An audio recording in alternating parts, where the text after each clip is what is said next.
Hey everybody, Nick Espinoza, your chief security fanatic here, and it is Sunday, and we are doing breaches of the week. But unlike the regular breaches of the week, this is Father's Day. Happy Father's Day to all you fathers out there. So we're going to do one very specific breach here, and that is the U.S. government. Now, if you've sent me data breaches in the past week or so, understand that on my next breaches of the week, I will be giving you a shout out there. But I want to dive right into this one, and there are a zillion sources on this.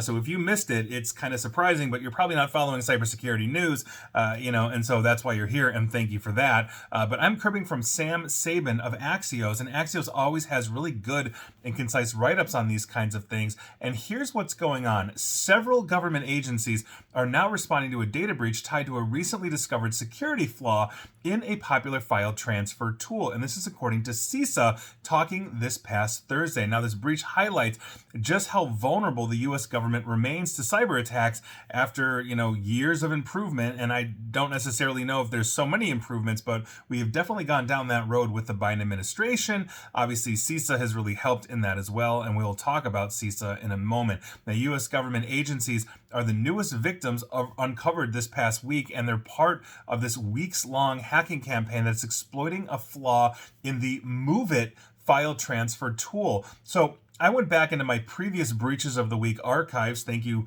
for those that sent me in weeks past, and found the following already declared before we actually get to the U.S. government. So in past breaches of the week, I've already talked about MOVEit in relation to the Nova Scotia government, that's a province in Canada, getting hit due to this. First Source and First National Bankers Bank here in the United States, the educational nonprofit National Student Clearinghouse, they've all been hit as well by MOVEit, not to mention the Minnesota Department of Education. Now, this is an interesting one because the Minnesota Department of Education outsources to a payroll company called Zealous. Now, Zealous, by virtue of having this MOVEit flaw, had a data breach, and by virtue of having MOVEit, they now basically caused a whole bunch of data breaches just on their own, thanks to being extorted by the Clop ransomware gang. And so, by virtue of Zealous, due to MOVEit, the BBC, or British Broadcasting Corporation, had to declare, British Airways had to declare, Aer Lingus had to declare, that's the national airline of Ireland. Boots as well had to declare. I'm not 100% sure what Boots is. I believe somebody told me. I've already forgotten, but they're not what you wear on your feet. They do something else.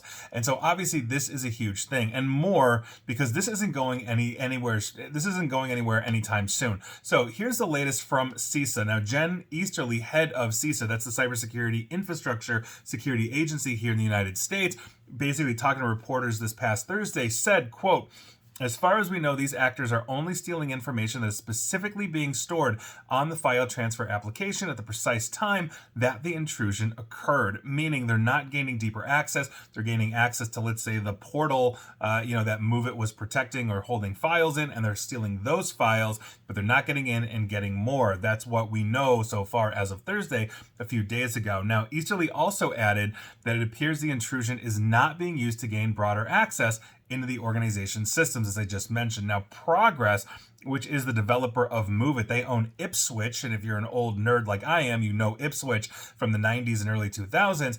They've been notifying customers about two severe security flaws in this file transfer tool for weeks. In other words, if you're using this product, you should have been alerted, especially if it's registered and you're paying for it. They've also rolled out 2 different patches to fix this issue. So let's get round to the agencies here in the United States that we know of so far. So first up is the U.S. Department of Energy. They confirmed in an email statement that 2 of their departmental entities were compromised using the MOVEit vulnerability. While CISA declined to identify the other victim agencies, that's actually the only one we know about this year, a senior administration official attributed the attacks to the Russian-linked Clop ransomware gang, which has a history of targeting file transfer tools per a recent government advisory. And this is true. I've had clients brush up against Clop before, and that is one of the ways that we find essentially IOCs, or we see IOCs in transfer tools. IOC is indicator of compromise, or indicators of compromise if you didn't know. Now, CISA is providing support to several federal agencies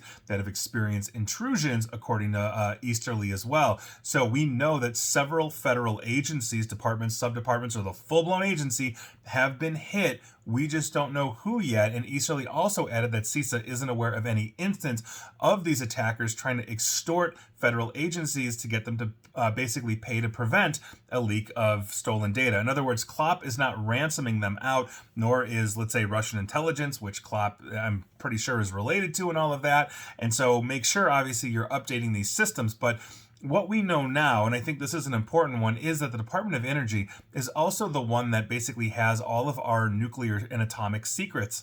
I did a video a while back on declassification, just given the entire warrant that was served on Mar-a-Lago. Can a president declassify anything they want? And so we know that essentially nuclear secrets, such as, let's say, composition of nuclear materials, weapons, all these kinds of things are stored and protected by the Department of Energy. They can't be unrestricted because technically they're restricted information without essentially the Department of Energy and Department of Defense agreeing, or if they disagree, then the president becomes the tiebreaker in that situation. So this is obviously very serious. We do not know what the Department of Energy was storing in its MOVEit file transfer application, or the containers rather, or folders that MOVEit was attached to in order to move stuff back and forth. Was it, just the shopping list for the day for the interdepartmental whatever, or was it, actually restricted material that relates to, let's say, atomic energy or nuclear secrets? This is a very serious problem, not to mention other agencies as well.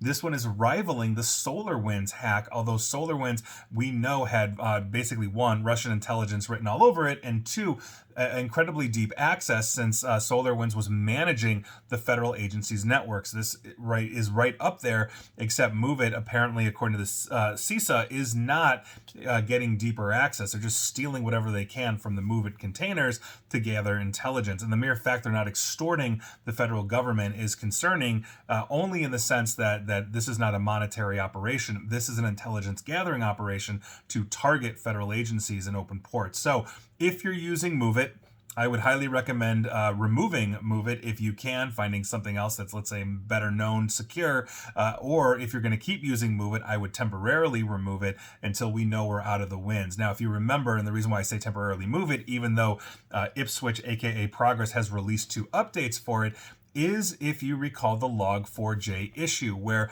we had weeks of Log4j saying, oh yes, we're going to version 15 and then 16 and 17 and 18. And so we'd all friggin' update Log4j, and then 3 days later we'd have to do it again, and then like a week later we had to do it again, and then a week later we had to do it again, and it just became a complete pain to deal with that. So I would just completely disable that, that feature, close off those ports on your firewall, whatever you're doing to make sure that you're blocking it, because obviously right now it's a serious flaw.